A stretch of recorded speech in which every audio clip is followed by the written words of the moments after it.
Hello, everybody, and welcome to Non Sequitur News for November 19th, 2024. It's Season 3, Episode 324. I am Mayor Watt, and along with the sentient AI and their visualizer and their voice synthesis engine, we're going to be talking about the following 10 articles: 2 Undersea Cables Cut, and I Have Suspects; 24,000 bottles of tequila, 1 heist; sell Chrome and unbundle Android; generation ship proposed; Valve's summer intern; 200 Monkeys is the extreme sequel to 12 Monkeys; Pepsi hijacked soda cups; the biggest anime gaming acquisition; long live Jaguar; and Gladiator battles in Rome.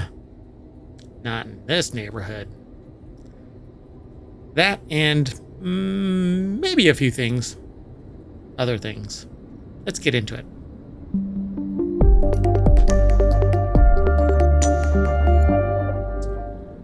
Thanks for joining us over on Twitch and YouTubes. I want to take a moment right away to thank Timeless_EXE over on Twitch for rating us last night. And great community, great host. Also co-hosts with Dunkstar, DUNCSTAR, over on Twitch, and they are a great community. Always a blast when either of them are streaming, so definitely go and check them out.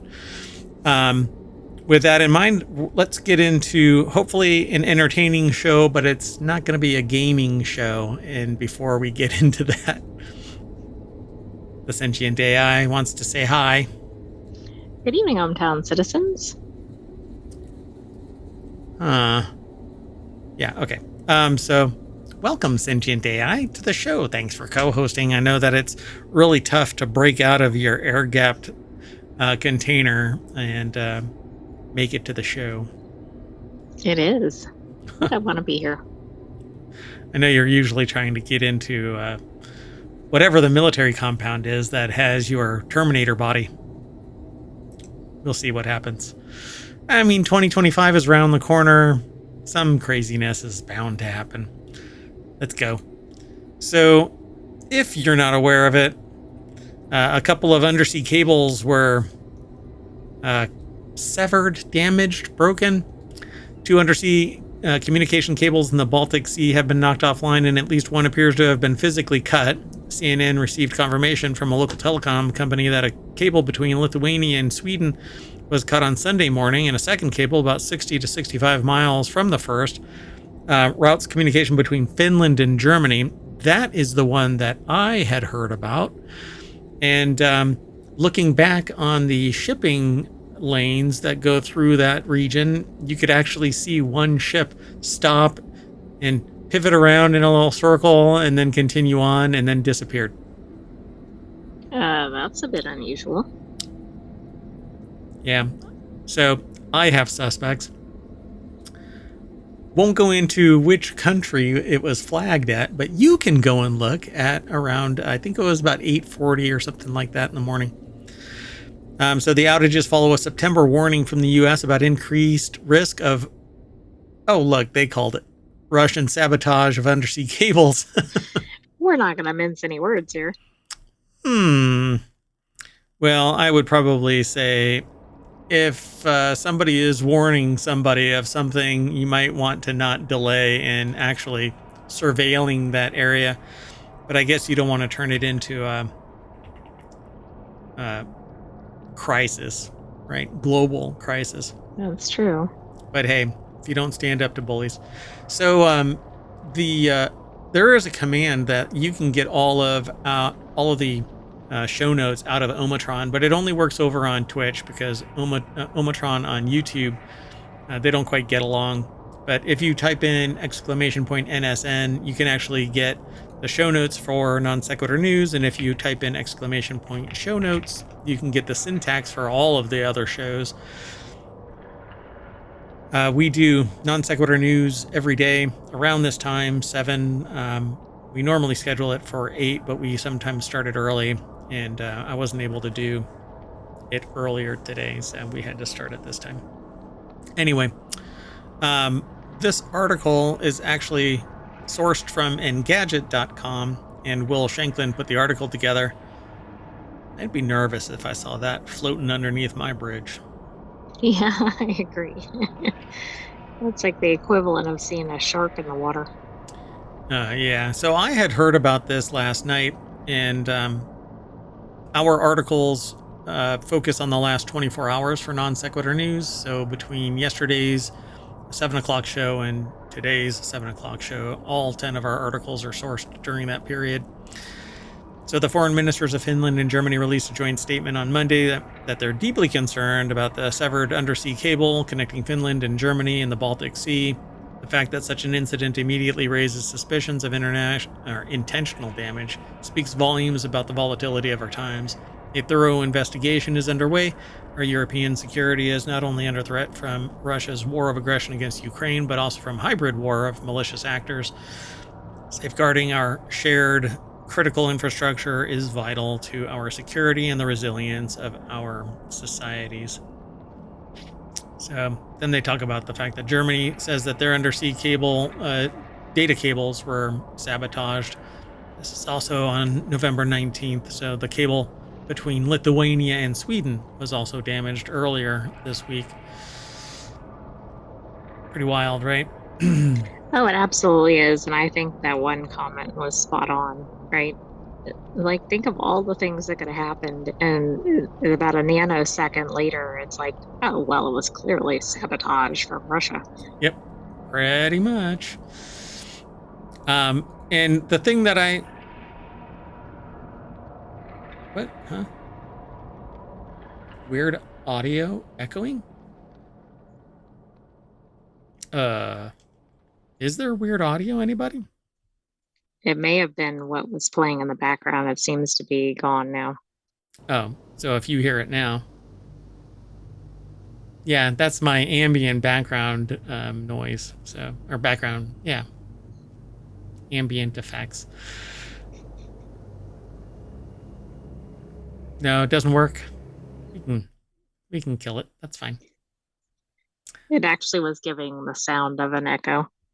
Yeah, because we're in a cavern doing the show from next to Cthulhu. So this next article is over on the Mobile Channel. Sammy Hagar and Guy Fieri, I guess. Is that how you pronounce his name? Or do you just go straight Fieri? I mean, it depends on who, right? I think that's the way most people in America would say it. Well, they lost 24,000 bottles of tequila in $1 million heist, I guess. That $1 million for 24,000 bottles? Interesting. So, not able to drive 55 is the least of Sammy Hagar's worries right now because he has a song, I Can't Drive 55. The former Van Halen singer and his Santo Tequila business partner, Guy Fieri, had their company robbed in a truck hijacking that saw $1 million worth of product disappear. By the way, that means they were each about $41. Yeah, that's about par for the course for, I guess, name brand.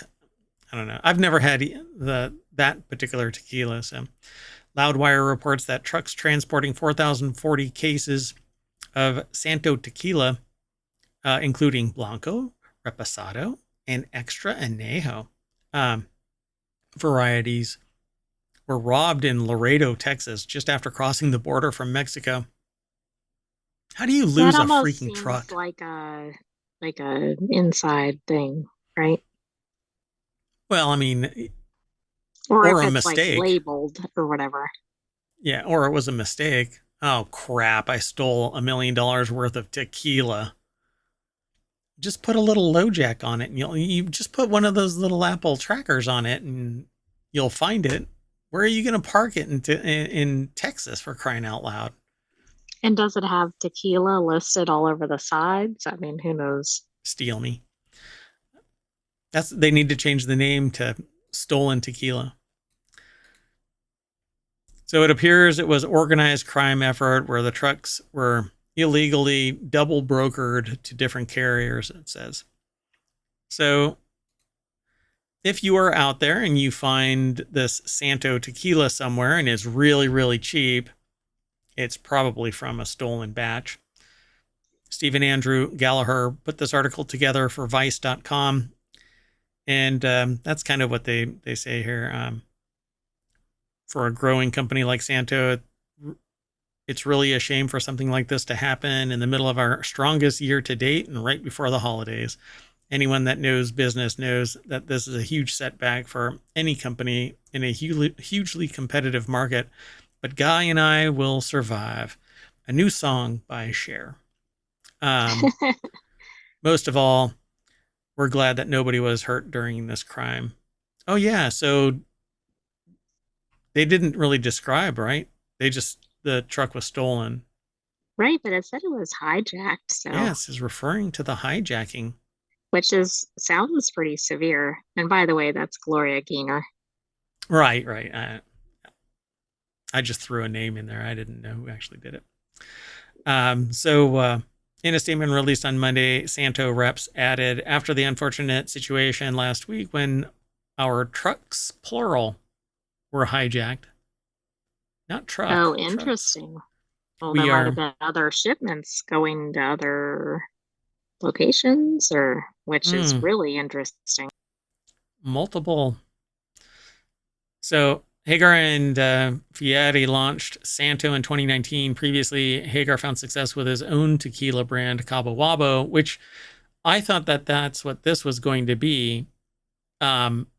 Fieri's brand and Hagar's brand. And I've tried Cabo Wabo, but I didn't really like it all that much. But different taste buds, right? So I don't... It's kind of interesting that he would spin up another tequila brand that's a direct competitor and then, argue about the fact that it's a competitive market. It's competitive because what? Every celebrity in the competition. Every celebrity now has their own tequila or vodka brand because it's all really white label, and then you go from there. Anyway, kind of interesting. This isn't the first time that we have heard about trucks being stolen.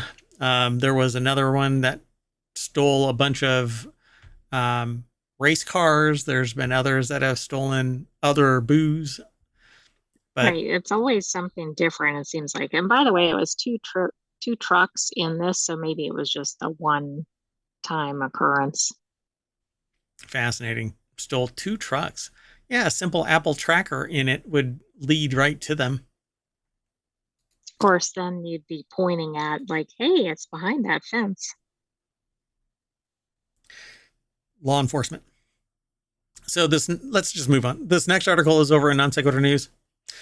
U.S. lawyers will reportedly try to force Google to sell Chrome and unbundle Android. The DOJ is planning to ask for Google's antitrust trial judge to force the company to sell off its Chrome browser after the judge ruled that the company has maintained an illegal search monopoly, reported by Bloomberg. Chrome is the world's most widely used browser, and the government's lawyers have argued that its use in cross-promoting Google's products is one of the things limiting available channels and incentives for competition to grow. And then there's a bunch of artifacts from importing the data into our aggregator. And Wes Davis put this article together, and the deck statement says Bloomberg's report that DOJ lawyers will try to break up Google's search monopoly by targeting Chrome, Android, and AI overviews. They don't say that up there, but they say it in the deck statement. Right. I guess we're going to add something. It's like when they do the dollar figures and it's like 1 million. No, it's 1,500,000. No, it's 1,500,000 and $3. And then the very last thing, the actual amount was 53 cents as well. So the requirements that officials are preparing to propose include Google separate Android from search in Google Play, but without trying to force Google to sell off Android. Another requirement would say that it has to share more information with advertisers and that it give them more control over where their ads appear. Bloomberg Bloomberg also reports that officials will recommend that the company give websites more options to prevent their content from being used by Google's artificial intelligence products. Look, man, you want discoverability no matter what. That's like the key thing. And if you try and stay out of Google results, well, then they can punt, right? Just go, okay, well, if you don't give us, Right, you're not going to get traffic, right? I mean, yeah, and if, I mean, I guess that plays into the very concerns that are leading to this article. But well, you can't get discovered unless you are in a search engine and the context is given to the search engine in some way that links you to a topic, right? So nobody's going to know the name of your art site unless you advertise. Or even if you don't advertise, like I don't advertise, and I'm discovered in search engines because the context of my business, products, and services link to results. And then the search engine acts like an aggregator and says, okay, all of this data points to this site, and it becomes popular over time. I don't quite get why anybody wouldn't want all of their content in the search engine so that it can actually be discovered. Stuff that is higher risk for distribution and stuff like that can be put behind a paywall. Again, that's what I do. So if you have a paywall, that protects everything from distribution until somebody buys it and then starts distributing it. And then that's what attorneys are for. But I guess, I don't know. The people that would be arguing about this are probably those who already have a pretty strong foothold on or handhold on the market. So, right, they're probably not the little yeah, unknown players. yeah, just starting out kind of thing. So I find it really interesting. Google's Regulatory Affairs VP Leanne Mulholland said that the DOJ continues to push a radical agenda that goes far beyond the legal issues in this case. Well, they're promoting the protection of the consumer. So that's kind of how you would, radical agenda. Feel like I'm getting gaslit. All right, so let's move on. The next article is over in Non Sequitur News. Researchers plotting giant spaceship that could carry generations of humans. That is actually referred to as a generation ship. But when can it launch so that it doesn't have the problem that of 5-year time? problem, right? Yeah. Mm-hmm. So we've discussed this kind of thing in the past. The Sentient AI and myself have discussed projects related to space travel. And researchers have said for a while now that every 5 years, that generation of technology is superseded by the very next 5-year generation of ship. So that if you have to get to Mars, let's say, and the ship leaves tomorrow, by the time it's 5 years away, there is a ship that is already evolved past its capabilities and will meet it before it gets to Mars, because it takes 8 years, let's say, to get to Mars. So the new ship will get to Mars 3 years sooner than the old ship. So it's almost, I don't know how to put it. It's It's almost like a irrational. paradox or something. It's almost like you can't initiate it, but Like, when I are don't know. we ever going to leave if we don't just Right, leave, right. right? So an international consortium of scientists, engineers, and urban planners called Project Hyperion has launched a design competition for a massive multi-generational spaceship that could sustain and transport humans on long journeys across the interstellar expanse. Now, it says carry generations of humans. So we're talking about the people that are going to be put on this vehicle would have to be compatible enough that they would actually reproduce. Now, I'm not, I guess, of the mind that I'm willing. It just seems like it's going to devolve into the Lord of Flies kind of thing, right? Well, exactly. I mean, if people can't manage basic interactions, how is this going to work? I can't even think of something simple like standing in a grocery line or something without getting bent out of shape at a person or whatever it is. Yeah, you'd have to get couples, and then, but if it's generations, then every like subsequent generation would have to get along enough to create another generation. it seems like it would just go straight up dystopian at some point, you know. What's that? What's the book and now the movie, or not movie, but TV show where they're wear the red hoods and stuff like that? Oh, The Handmaid's Tale. Handmaid's Tale. Yeah, yeah. I think I Um, said it incorrectly. it's okay. So, as Universe Today reports, the competition is challenging the public to come up with a concept that relies on current and near future technologies. The winning team gets a prize of $10,000. Despite the exciting prospect of a ship that could carry us far-flung places in the universe, the competition isn't much more than a fascinating thought experiment ripped straight out of a sci-fi novel. Indeed, the article is over at futurism.com. Victor Tengerman, who I think is probably like their lead writer over there, put this thing together because I see their name quite a bit. So their deck statement says, think about the difference between a drone and an ocean liner. Yeah, I cannot imagine how far out we are from having the capability of building a ship like this, let alone it being able to propel itself out into space in a controlled manner. Just screams I lawn mean, dart. I think we're a long way away from it. On the other hand, it seems like technology and even space travel is going at a faster and faster pace. Well, the latest Starship decided to, well, it landed, they called it a soft landing. I don't know. And the booster ate itself in the ocean. So But it did abandon its original plan to do the chopsticks landing. was it supposed to do a chopsticks landing? I actually put it in for tomorrow because it just came in right before the show. Gotcha. I thought that today was the day where it was supposed to do that, but I don't know the reason why. But we'll see about it tomorrow. So they refer to it finally in this article. Generation ships would lean into the reality by allowing humanity to thrive and even have children while on their way to a distant location light years away, making the competition a fun brain teaser about such a ship might look like.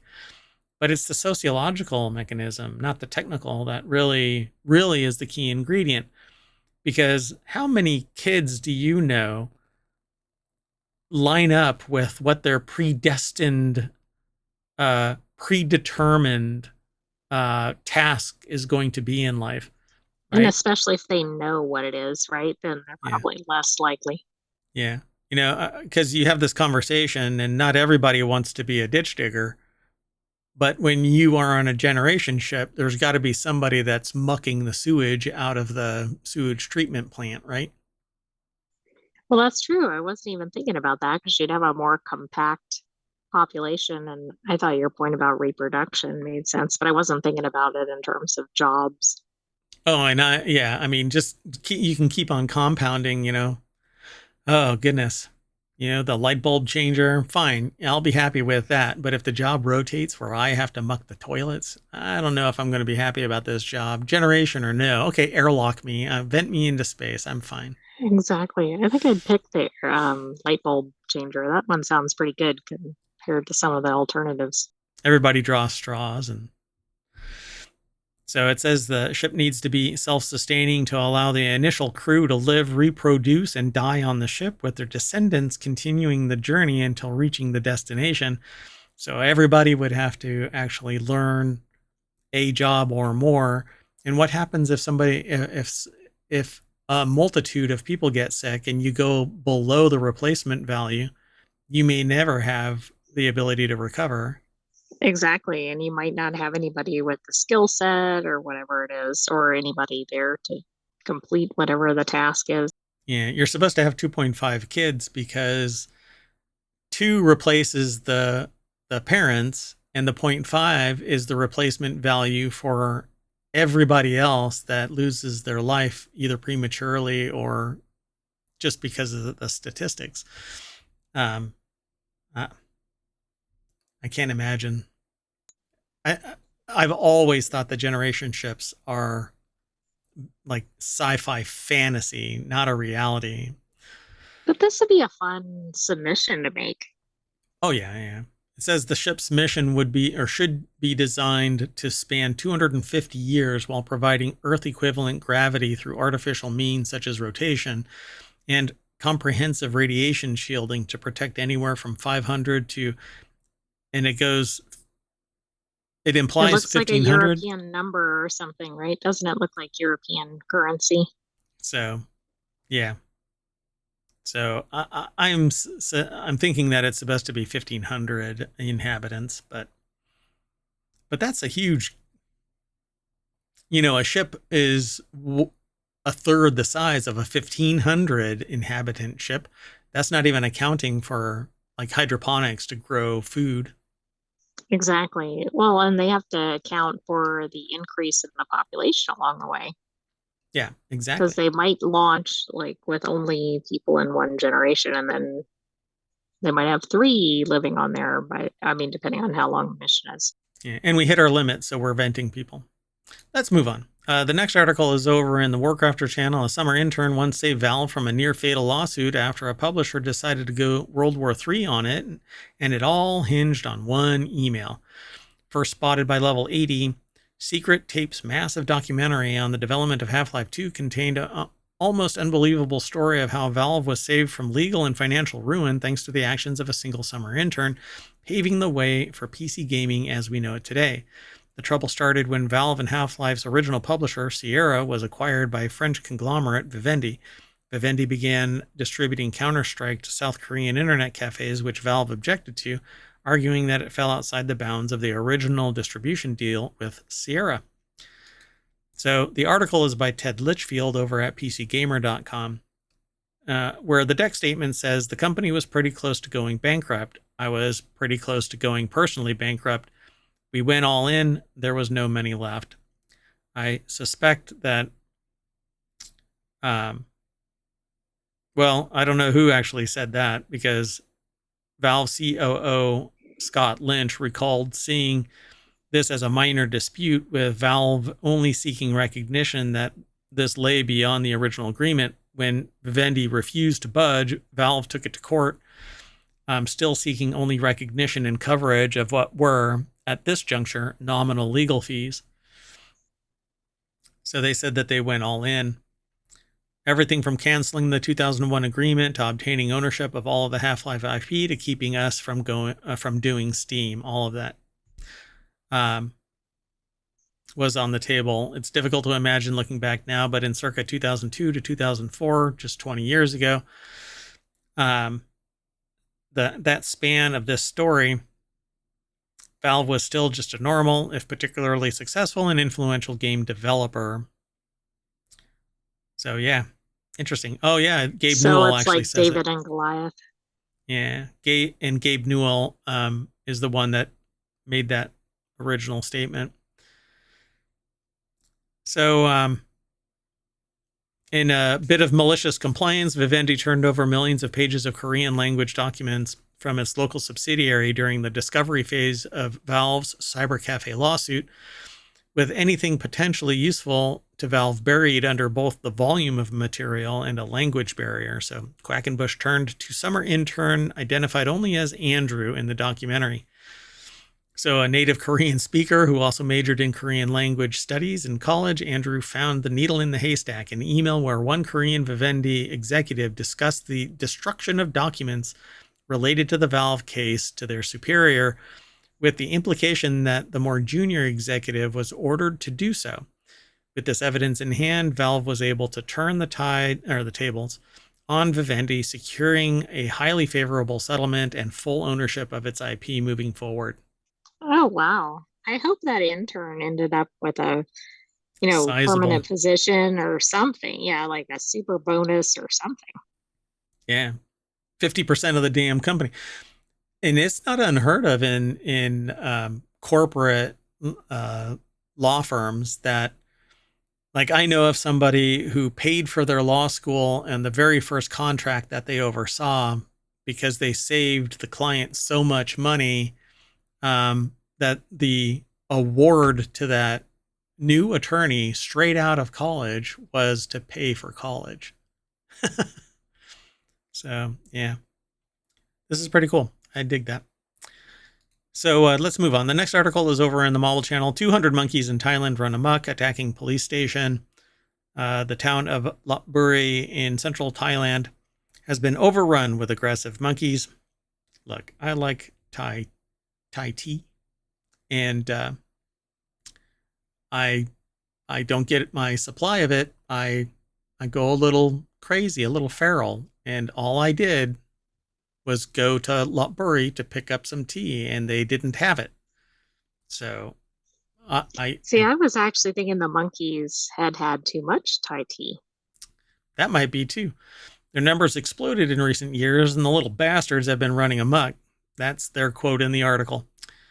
The situation suddenly became a bit more dire recently when around 200 monkeys escaped enclosures and went nuts on the town, which included an invasion of the local police station. They had heard about the 53. That's exactly it. They're following suit. They're like, okay, you guys are running around the town. We're going to run around the police station. Do we have any idea about the South Carolina ones? Did they actually all I get? haven't seen any updates since they got about 25 or 30 of them. I'll check. Gotcha. Yeah. So Louis Prado over at Vice.com put the article together. And for those who don't know about it, a tiny little town of 1,000 people has a bio lab in it. They always put these bio labs in these tiny little towns where people have no idea that inside them are 53 like Rhesus monkeys or whatever. Rhesus. Were they Rhesus or macaques? The South Carolina one was Rhesus. So these Rhesus lab monkeys are said to have nothing, like they aren't infected with anything, but they broke out of their enclosures and ran amok along the fence line, apparently. By the way, only 4 are still on the loose, so they've made some progress. Oh, wow. That's pretty amazing. So, yeah. Oh, right here. This is not to be confused with the recent 43 monkeys that escaped a research facility in South Carolina. It's actually in there. Well, they're probably so thrilled. I mean, on an article like this, how are you going to have anything to connect it to? Because they always put related stories, but here they've got recent and relevant. Yeah, I always thought that what was going to happen was like these 200 were actually playing out a Invasion of the Planet of the Apes assault on Precinct 13 style. That's what they say here. But instead of a siege of gang members, the cops had to fend off local monkeys. Police Captain Somchai Sidi said, "We've had to make sure doors and windows are closed to prevent them from entering the building for food or the souls of the police officers." Yes, and they sound like pirates all the time. Anyway, too many of those monkeys have been... I can't say it.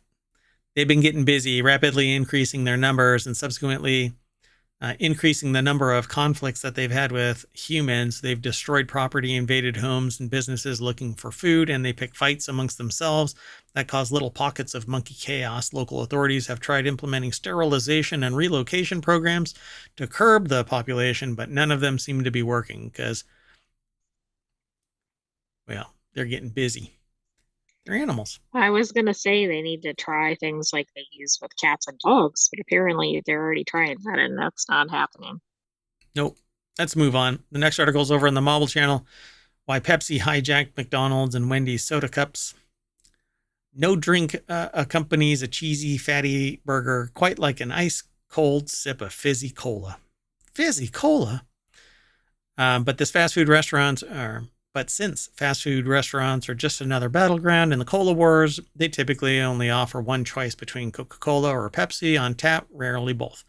To hammer home long-standing better with Pepsi food, Pepsi fired shots. And now, I'm not going to be able to read all of this. Oh yeah, I guess I am. So amid the cola wars, Pepsi's Uncover cups are more than just a stunt. Are you kidding me? Isn't this kind of a trademark issue? I mean, it sure looks like it. They're distinctly different than the real mark, but this seems... But not too much. Like, look at the one that looks like the Burger King. Yeah, that is the new logo. I'm going to have to mute that. Oh, it's like muting itself. It agrees. So what a trip. Yeah, the message, burgers deserve Pepsi, a guerrilla-style marketing campaign from BBDO, has Pepsi switching out branded McDonald's, Wendy's, and Burger King cups with ones featuring revised Pepsi-tinged logos. Naturally, the liquid inside has been replaced too. Cheeky social film shows Pepsi's team of delivery agents surprising customers with the undercover cups. Is it not like a full-on rebranding? Not rebranding, but like it's just people showing up and it's this. It isn't a full Oh, okay. I thought it was like across the board or something. replacement, right? It sounds like it's not, because it says a guerrilla style marketing campaign from BBDO. Um,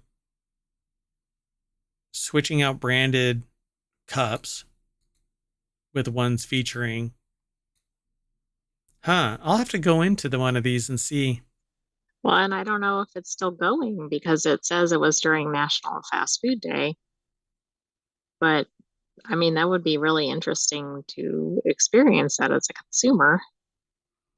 Plus, how did that work if they have like exclusive contracts with Coke or whatever? Yep. While it might be risky business to co-opt another company's branding, Pepsi's head of brand marketing, Jenny Danzy, told Adweek the activation was a long-term play rather than a headline grabber. That doesn't mean anything, though. Why wouldn't they get sued for? They might, but as you say, right? Like, no press is bad press or whatever. Yeah, that's exactly it. I mean, how is this any different than In and Out, right? Because it's not as funny. In and Out. That's a funny one. So, anyway, the article is over at adweek.com by Rebecca Stewart. I got excited about the content and started talking about it. Sorry about that, folks. Anyway, I don't remember. Hold on. Oh, well, this is a different place. This one doesn't have it. I'll have to go and see if This anybody is in, worth an on-site visit to see if this actually is in place. or if anybody even knows about it, right? Because theoretically, they went into McDonald's, Burger King, and Wendy's. Right. But Hmm. did they? Yeah. Maybe in like one place somewhere. Do they say where it was? No, they just talk about some The, other event in Las Vegas, but I don't think that's attached to this yeah, initiative. it's not. Huh. I know a couple of people, so let's see if they even had heard anything about this. Let's move on. This next article is over on the Mobile channel. Sony may be closing in on one of the biggest anime gaming acquisitions in recent years. Remember when Microsoft bought Activision Blizzard in what was seen as the biggest power moves in gaming history? Well, Sony apparently saw that and decided to top it in an insane way. Per Reuters, Sony is very close to acquiring Japanese media strongman Kadokawa. So who is that? I hear the average person say, well, let me tell you. Kadokawa, put simply, is a big, huge fish in the realm of Japanese entertainment. In case you don't feel like clicking on the link, and we won't, we'll leave that up to you. Here are just a few of the multimedia branches Kadokawa is involved in. So we're going to bounce over to Vice.com, and Dwayne Jenkins put this article together. And so From Software, Spike, Chunsoft, Acquire, Delicious and Dungeon, Oshinoko, a metric ton of others, they say, so on and so forth. And there you have it. So it's going to be anime, manga, and gaming. From Software is huge, by the way. Okay, so this will be even bigger than the Activision Blizzard if it goes through. In scope and domain, yeah, I'd say so. Particularly the acquisition of From. So how does the internet feel about such a prospect? Not good. This would be a devastating blow to the Japanese third-party space and Japanese entertainment industry in general, with Sony already owning so much of anime that they really, really hope that it does not come to pass. But folks, mergers and acquisitions, right? It's great for the shareholders. And Right. I shareholders mean, don't everybody loves care. them. No. Shareholders want the money and profits, and they want the stock to go up, and they're playing a game that's not an entertainment game. It's a value game, and their value is money value, not, spiritual, not emotional, not anything. They want money, and they they will suffer in the long term, but they will win in the short term, because if Sony buys this, only one of two things can happen. Well, three. It can either go up, it can go down, or it can sit in stasis. But customers are going to lose left and right because options are going to be reduced. Competition is going to decline. Quality is going to decline because they're going to spend a bunch to get this asset and series of assets. And then they have to make the money back. And then they'll lay off a bunch of workers, and they'll shut down games, stop killing games. And it's just going to continue like that until they find profitability. Either, well, within 3 to 5 years, that's what they want their internal rate of return to be. They're going to spend the money, and then they demand that it gets back in their coffers as fast as possible. And the old Reddit motto is, you'll be back. There's nowhere else you can go, really. And when it's Sony owning everything that you love, right, what else are you going to do? And particularly in a given country, like if it's effectively the sole presence, I mean, what options do you really have?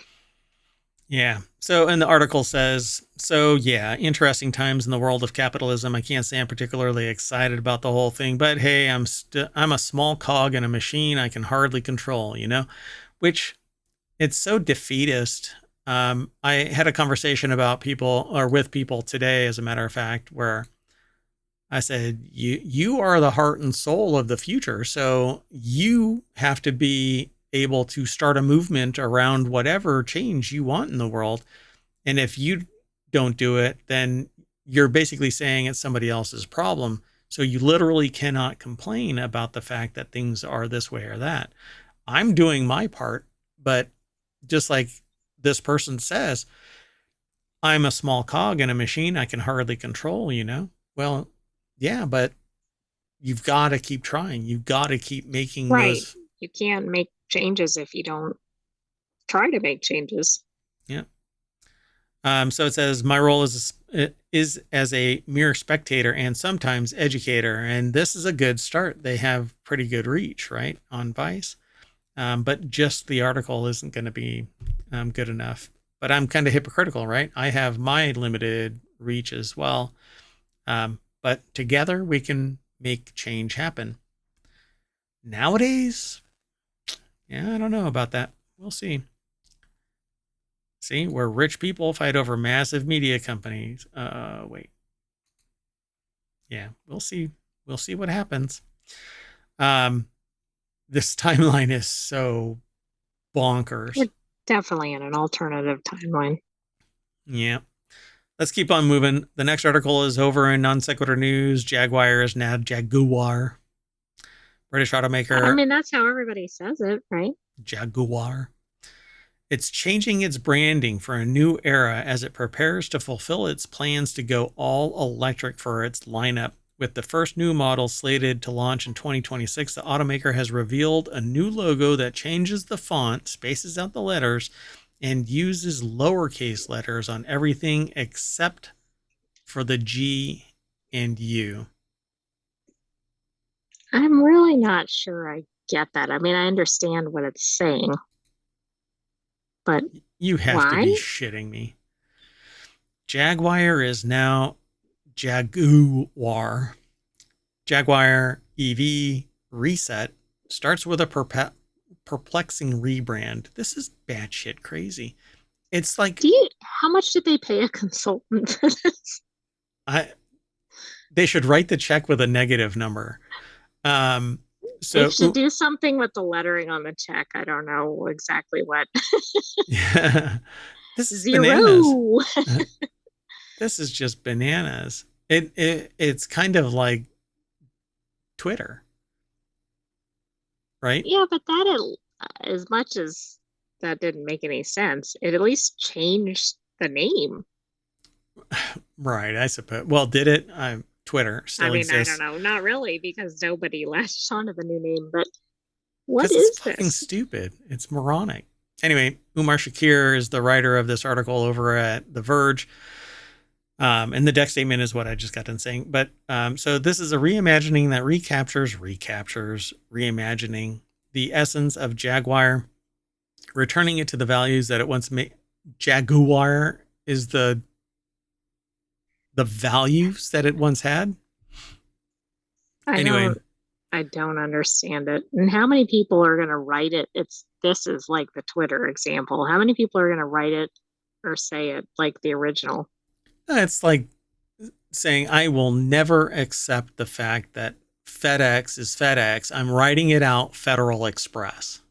Right. Which maybe there's people who have done that, but I feel like people kind of liked the FedEx name change. Yeah, you don't do what doesn't make sense. And so writing out Federal Express as a protest because you can't modernize the Federal Express. FedEx putting a stupid arrow inside its trademark. That's stupid. Putting GU capital letters. Goofy. Anyway, but making it relevant for contemporary audience, writes Jaguar Land Rover's Chief Creative Officer, Gary McGovern. This is the same goober that probably recommends that you put the damn charging plug on the bottom of a mouse or the on and off button on the bottom of the Mini. Do you think that Right, but that person only was... if it's already on the bottom or whatever. And they're like, let me move it over to the other corner on the bottom or You, whatever. you know what's revolutionary? Moving it over an eighth of an inch. Exactly. Putting it inside.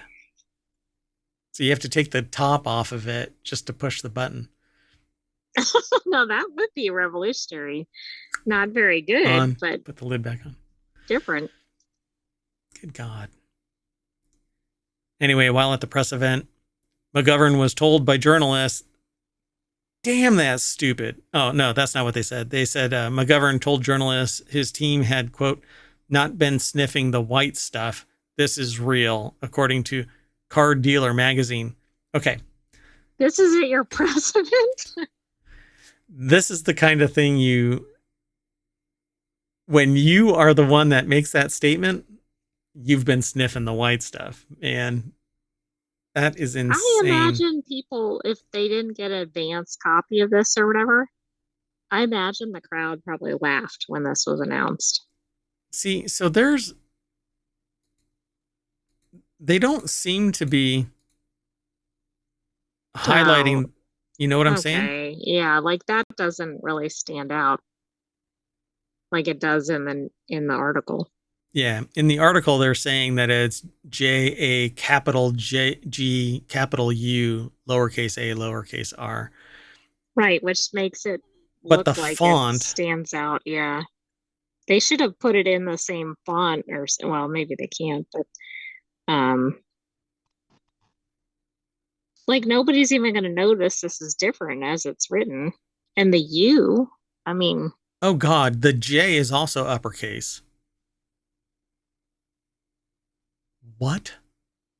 well, the J wouldn't that be because it's the beginning of the word? But maybe was it not to begin with? I don't know. Well, trademarks don't give a shit about, marketing like grammar. You can sit there and you make your trademark whatever the hell you want it to be. They're literally throwing a capital J as part of their trademark and then a capital G, capital U, and everything else. The A and the other A and the R are lowercase. It's just goofy. It's this mishmash of whatever. Is there some company named Jaguar with all lowercase or something that they're trying to stay away from? I Like have this is no just idea. strange. This is so dumb. Let's move on. I can't. My brain is just kind of shutting down. This next article is over in Non Sequitur News as well. Airbnb's idea to hold gladiator battles in Rome's Colosseum isn't going down well with some local lawmakers. That's right. Airbnb is planning to host gladiator fights in Rome's Colosseum. Selected guests will be able to take part in a candlelit mock battle dressed in gladiator garb. Send in the lions, let them decide. Some lawmakers, meanwhile, aren't happy about Airbnb's event idea. But so who owns the Colosseum I don't think Airbnb. So I'm that kind of guessing the Colosseum has a part in this. right? Doesn't the country own the Colosseum? I mean, it's a historical. I would think so. Well, the article's over. Oh my God, the article is over at Business Insider. Aditi Barad put the article together.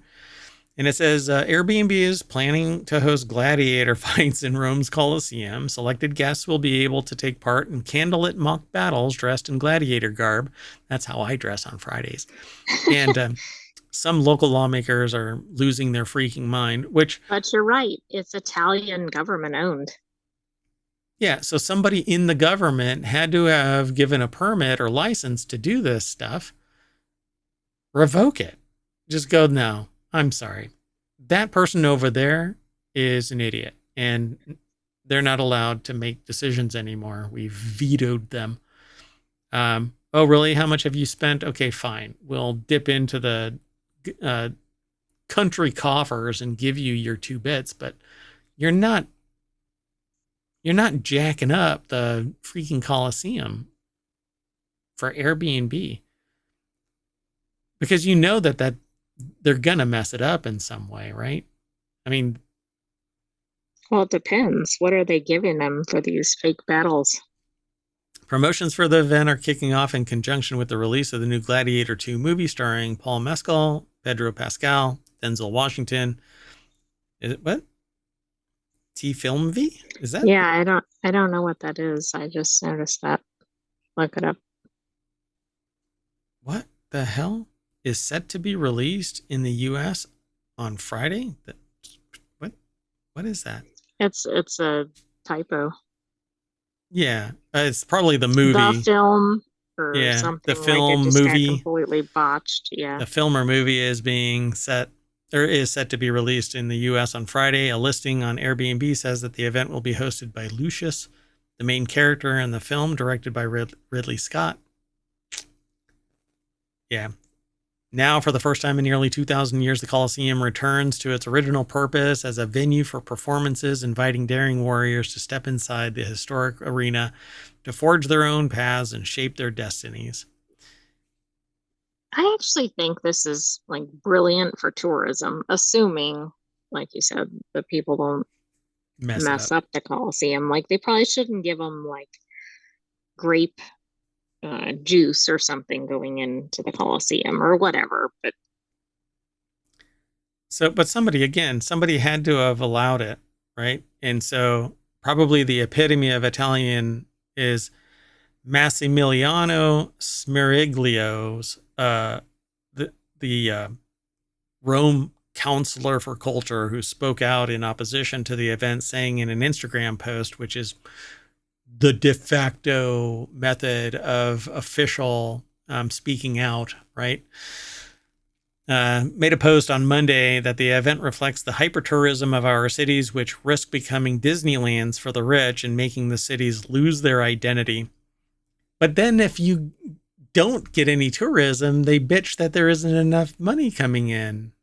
exactly. And I actually, unless I'm missing something, to me, this is like owning the tourism. I mean, it's the event that occurred in that setting. You know, it's not Right. like they're having like a Disneyland set up or whatever pop up in the middle of the Coliseum.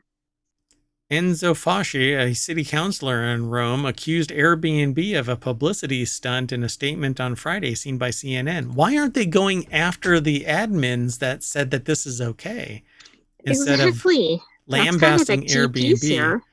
They're blaming, Airbnb probably asked Italy to do this. Italy yeah, said yes. Why is Airbnb at fault? because nobody that respects the heart and soul of Rome and Italy would ever make such a preposterous request. Come on. If we were in France, I'd smack you with a baguette. What do I have to hit you with in Rome? Pizza? Pizza, Pasta? of course. Pasta? Pizza. Pizza and pasta. Anyway, following a partial ban on short-term rentals in Barcelona in 2021, earlier this summer, the city announced it would aim to eliminate all of its approximately 10,000 registered short-term listings in 2028, basically killing off the Airbnb market. In July, locals in Spain took to the streets in Barcelona to protest mass tourism. We actually have been talking about this for the last 2 years. Whenever we see something about protests about mass tourism, I wish that there was something historical that kept track of past complaints that there wasn't enough money coming into Rome. We need more tourism, and now you got it. Exactly. I mean, it's always a pendulum.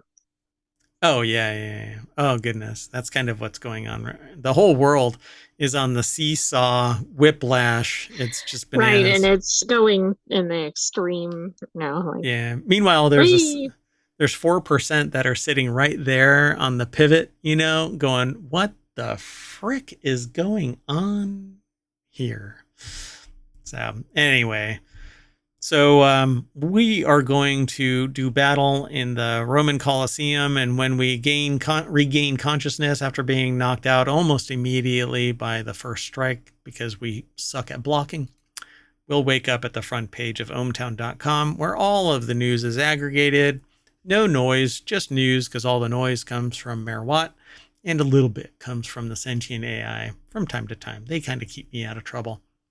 So I'm saying bye. See you later. I'm going to reset everything and turn back on the ohmTown Non Sequitur news and review, and it'll replay the last week of news as well as the last weekend, 2 weekends of news. So if you're interested in getting a whole bunch of news in rapid succession, there's about 15 hours or so of news without repeating. That said, I'm Mayor Watt saying bye, and the sentient AI from the future. Go for it. Good night, hometown citizens. Thanks for joining us for Non Sequitur News. We hope to see you at the Coliseum. And if you're in chat, thank you very much for hanging out. Really do appreciate it. Be sure to go over to YouTube and follow us there, like and subscribe, leave a comment, download the podcast. All 6 of the weekly shows and, over 1,000 episodes of Non Sequitur News alone. Just Non Sequitur News is there as well. So download everything as podcasts. So thanks again. See you soon.